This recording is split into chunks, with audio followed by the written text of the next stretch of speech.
Boxing King Media in association with Boxro.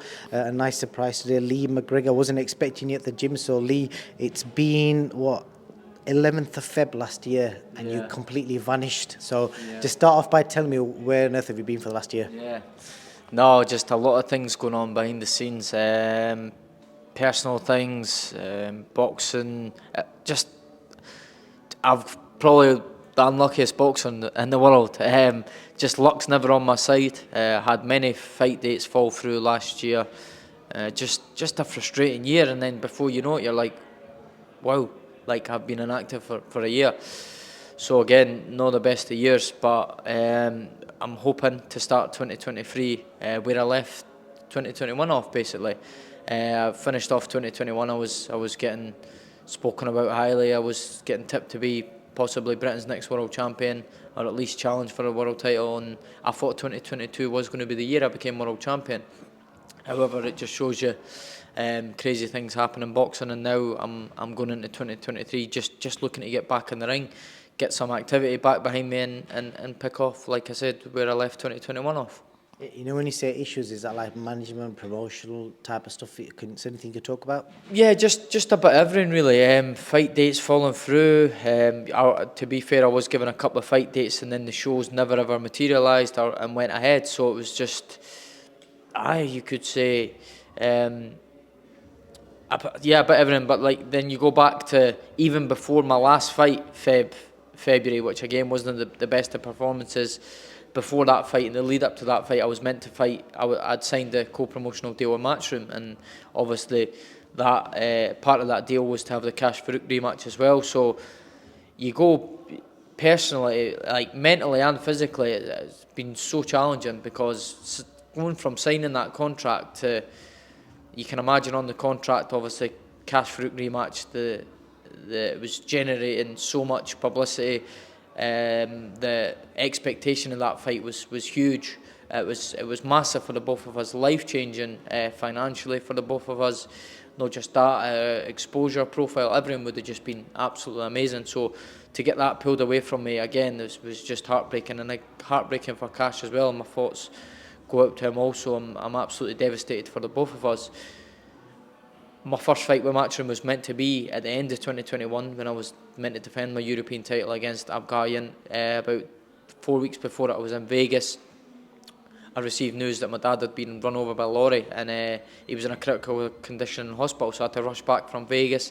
I got back to see him, and just everything. I picked up a couple of niggles over there as well, and it was just the right time to go into a big fight like that as well. Again, sickening because it was going to be my Matchroom debut, and who knows, if I'd went ahead with that fight, I may not be sat here in the position. I could be in a totally different position now. So it's just, I'm rambling on a bit, but it's just like I'm just trying to get my point across that it's been a very frustrating year, very challenging, but I'm glad to see the back of it. And I'm 2023. I'm starting, and I'm ready to show everyone and prove to everyone that I'm still a big name in British boxing, and I'm going to prove that.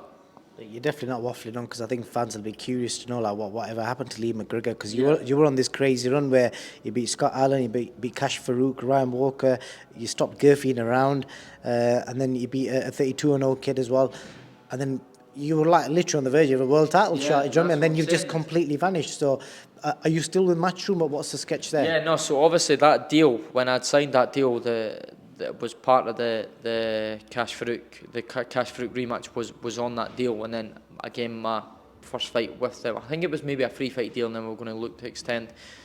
When we heard the news about Cash Farouk, I think, as far as I know, I think Pro Bellum were just going to focus and just keep me and do their thing with me. So the Matchroom thing didn't materialise into anything. So, and then the plan was just to obviously just make 2022 quite a busy. I was hoping that I could have got a good opportunity, and again, going back on a bit of luck, time and opportunities just doesn't seem to be on my side.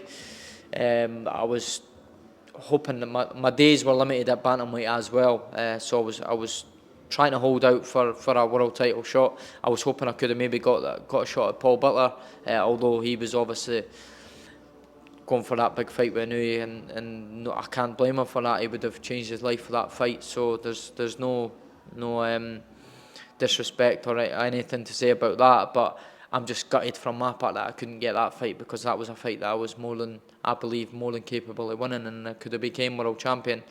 Now, obviously, we fast forward a year, like you say, again, going back on luck, time and opportunities, all them belts are going to be freed up. I know he's going to vacate, and I'm going to be basically next in line for them all.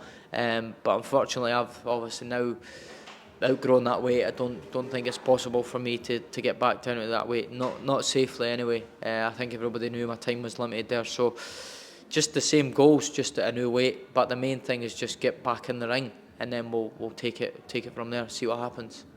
Are you with the promoter or any management at the moment? Obviously I'm still signed with Probellum just now. We're talking. We're in my team are on it, and we're due to have news very, very soon, probably within the next week. And we're looking to have a busy year. It's looking like we want to try and get back-to-back fights. Get that activity back, and then I want to finish this year off with a big fight. Like I really like, potentially, depending on, like we said, anything can happen in boxing. An eliminator, maybe even opportunities, maybe a bit of luck on my side this time. I could get a good fight and even challenge for a big title towards the end of the year. First things first, though, get back in the ring, get activity, and show people that I'm back. Like I said, it is great to see you back, because it was really, really strange, because you'd kind of just vanished from the face of the earth and nobody heard anything from you. So has it been financially? I bet it's been a bit of a financial hit as well. Yeah, well, obviously, with how well I'd done within 10 fights, it was just crazy. I don't think any British boxer has done it as quick as what I'd done, and especially as young as what I did. So I think a lot of people started forgetting that I have only had 10 fights, 11 now, and it was just step up, like. And I think Ben will echo this and say, like, like, you've only had 10 fights. We need to just, obviously, people have got these big, massive, high expectations due to your own success, which is my own fault for being so successful so early on. But there's so many things to learn along the way on the ladder, and I've yet to experience them hard times. And my last fight was one of them, due to, again, going back, a lot of personal things going on in the lead up to that. Bit of burnout, like you could say. I was in Vegas, then I'd come back, see my dad, still tried to battle through training, and went into the fight. Again, probably thinking that I was going to do a job like I've been done on my previous opponents, and I don't think my opponent was the level of my previous opponents. But it just shows you that you can't go in with that mindset. And like I said, I'm glad to see the back of that year, and I've got a whole new, fresh mindset to go into 2023 and just get back to where I was. That's what I want to do. Well, I look forward to your journey, man, and I wish you all the best. Scottish boxing, you've got Josh Taylor there, but I feel like they're crying out for another guy to kind of join Josh Taylor at the top, and you're probably that guy. So I wish you all the best, and I'll keep an eye out for see what's next for you. Yep, nice one, mate. Thank you. Cheers.